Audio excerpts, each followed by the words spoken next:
Bringing creativity back into agriculture. This idea of art and agriculture. Agriculture is a kind of a microcosm. It's so important. It's the bedrock of every human society. In Ireland, there's only about 120,000 odd farmers, and we're producing 37% of Irish emissions, which is massive. And that can be changed quite easily. We don't need to be farming in a way that's so resource intensive. Field Exchange is a hopeful project.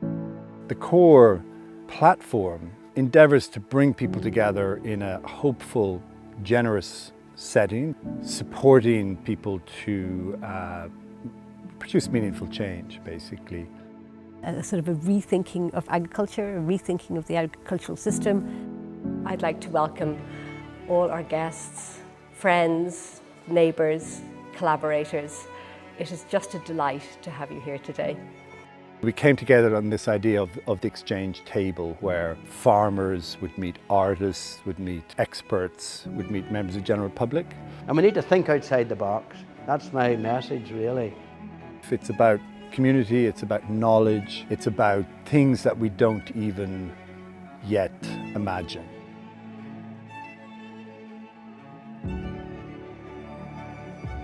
It was an intense collaboration at the conceptual phase. I'm a fellow traveller.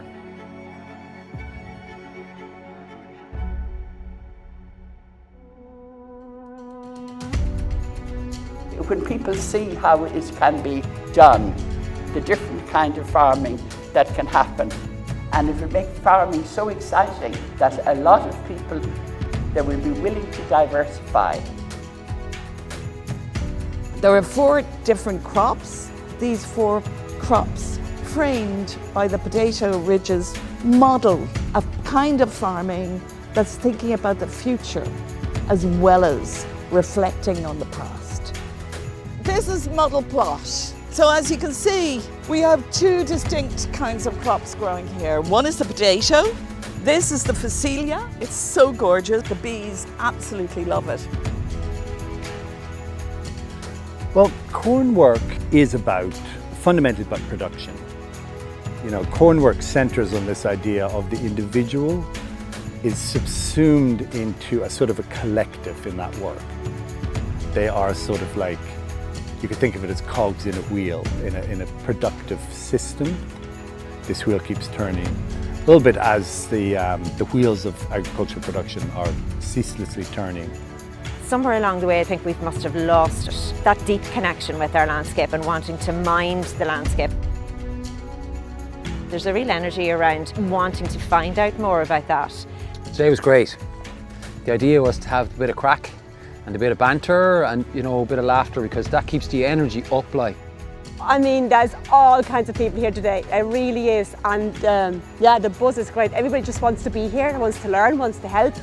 And it comes together so beautifully. It just keeps you going. Like, we're all wrecked, but who cares? One stone at a time. It's very satisfying for the group to have achieved it, because that's one of the other things that's nice about building something together. You have something to show for it at the end of the day. To find new ways of attacking this big thing, the climate change. The thing with dry stone in particular, if it's part of a broader system where it helps to support a more environmentally aware community, then it's going to be sustainable. We need to be more connected to the environment. Like I said, I'm farming, so we are contributing major, but we're affected by it as well, so we can't be blind to it. We have a common interest as well. I suppose we're caught up in, same as everybody else is, making a living and paying our bills, but you know, there is other ways to do things, and you'd hope that there'd be more incentives to do things that are beneficial to both us financially and to the environment and all those kinds of things, but it's marrying the two. Did you ever hear the saying that when you have a hammer, every problem is a nail?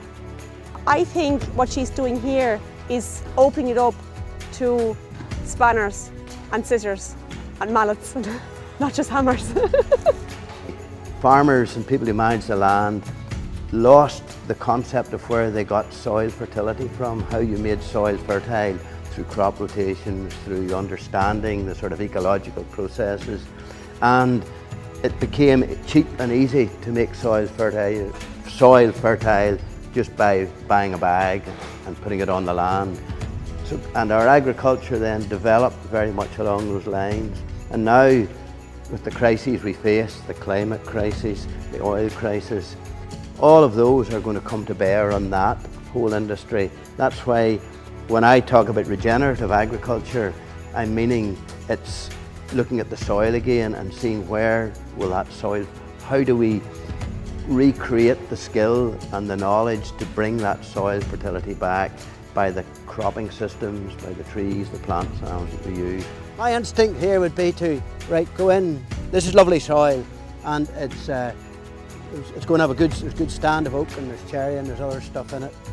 But potentially you could have cattle in here.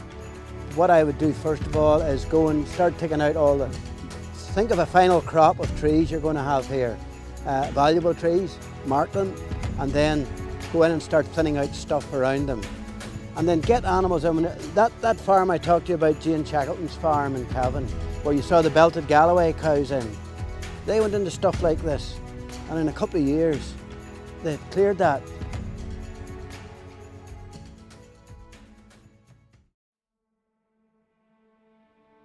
For me, it wasn't just about producing a beautiful sculptural artwork.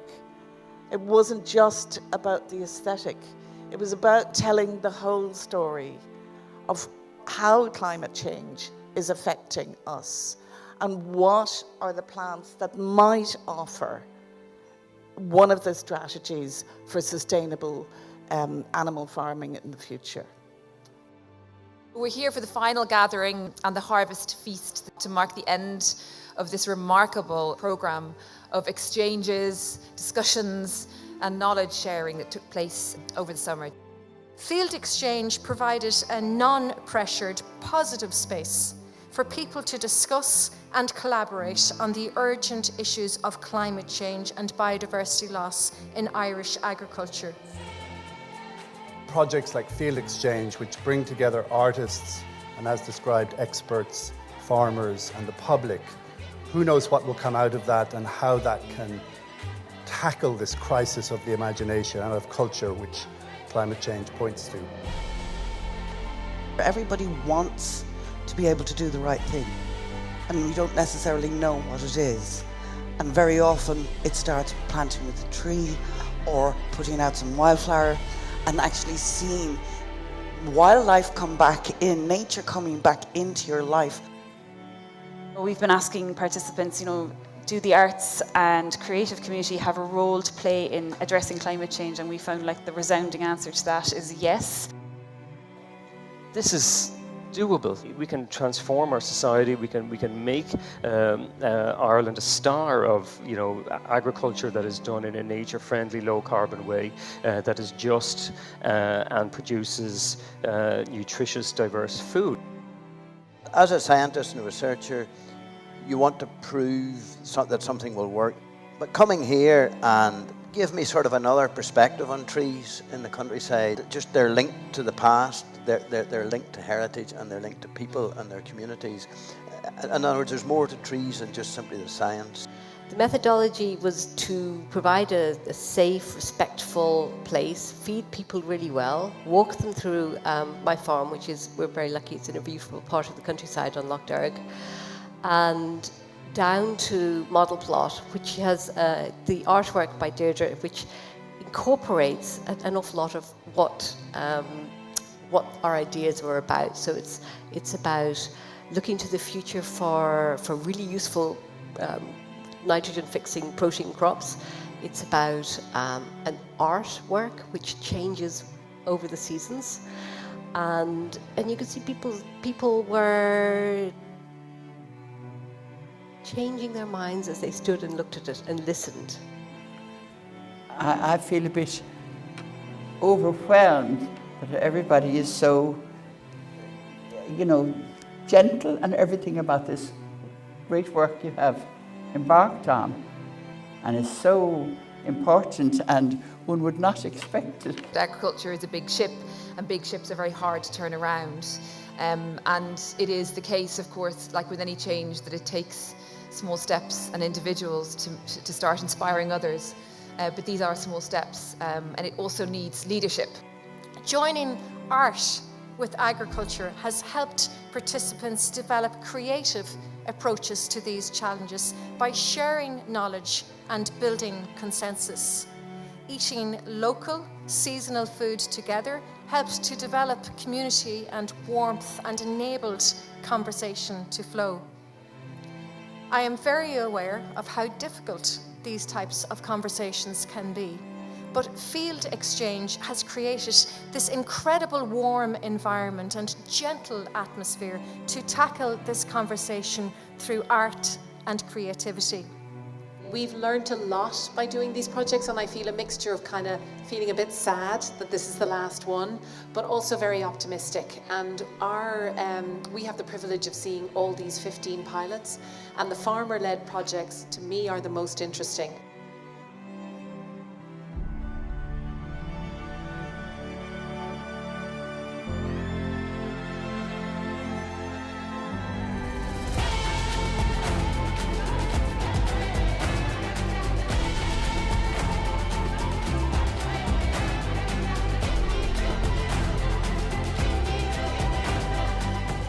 We've got thousands of generations of people pulling together in the community and wanting to. I think you just have to remind people of the joy of working together and producing food together. It makes people happy working together. It really does. It's an absolute joy.